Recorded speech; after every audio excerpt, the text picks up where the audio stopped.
My daughter, Brittany Menard, was very bright and very articulate. These characteristics that she had as a small child ended up being very useful to her as a young woman with a terminal brain tumor.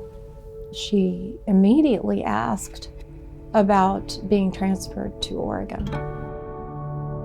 And I knew that she was already saying, I want some say in how this goes. I asked my sister to contact Death with Dignity. We lived in California. What did we need to do? She said, it's not for everybody, Mom, but it's for me. She was so clear about what she wanted. Stories were told all over. To this day, I get emails from people all over the world. Once Brittany moved to Oregon and qualified for the law, the panic and terror fell away. And she said, Mom, I want to use these last months of my life to do wonderful things. It's not our business to tell people how to die.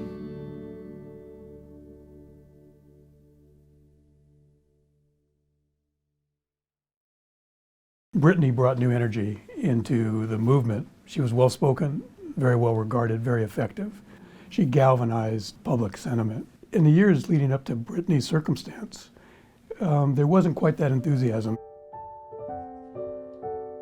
1989 was the first time he introduced the Death with Dignity bill. He was a senior member of the state Senate and he didn't even get a hearing. And then he introduced it again in 1991. Frank felt very strongly that this was a personal right.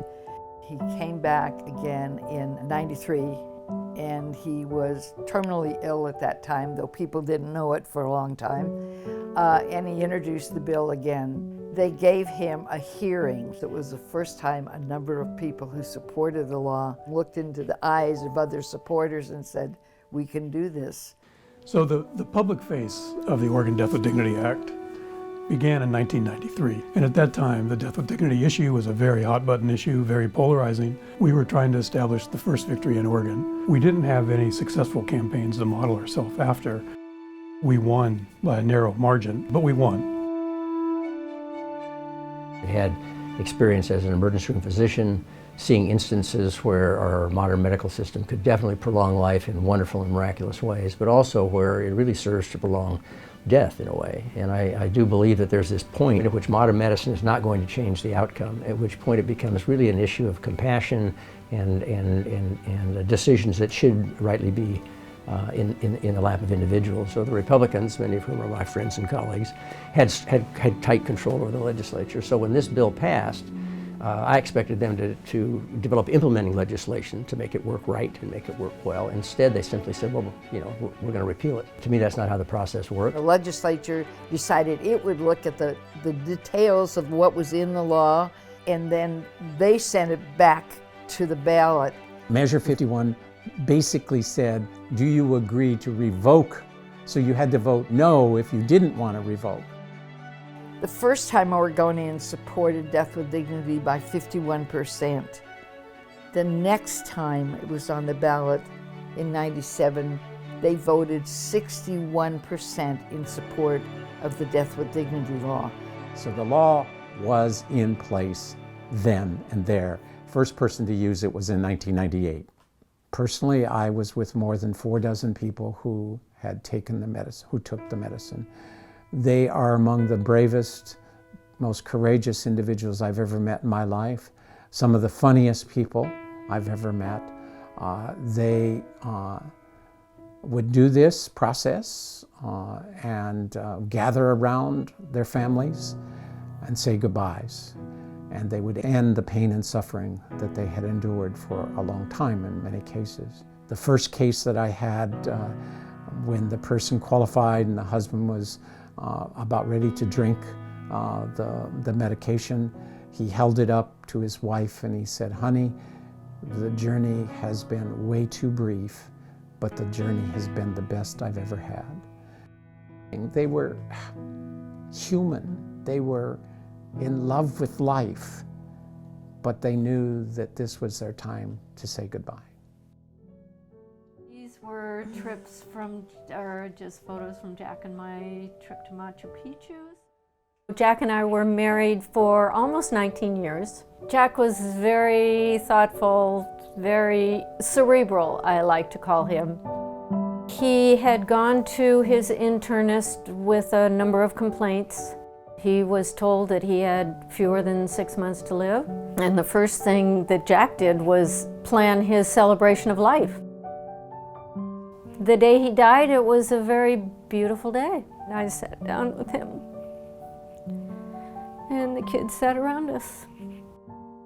And he took a couple of swallows, and everybody said, "I love you," and goodbyes. He died within about 15 minutes. It was just very peaceful and exactly what he planned and exactly what he had hoped for.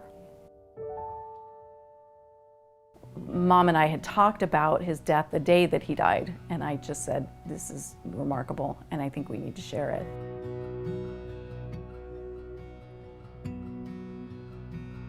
So I went home and wrote a short piece talking about the day he died. And when people saw that, I was approached by people I'd never met before, and people who clearly needed to share their own stories, and who also just implored me to keep going, who said, this is an option I would want. This is an option we need moving forward. Let's do whatever we can to get this passed in Ohio.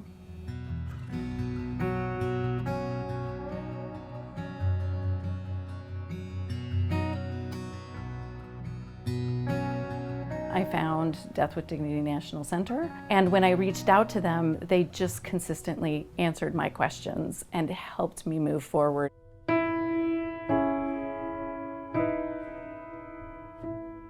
It's the oldest organization. Its mission and purpose has always been to pass and protect the laws that we have on the books. And we facilitate that by helping the legislators to pass the law. Securing the victory in 1994 took 12 years. We dealt with 2 significant legal challenges, and we also dealt with the United States Congress. And we won. At every stage, we won. So this organization is very special to me on this board. I'm in the presence of the minds that actually crafted the law. And so it's my way of coming full circle and giving back. The Death with Dignity movement's time has come.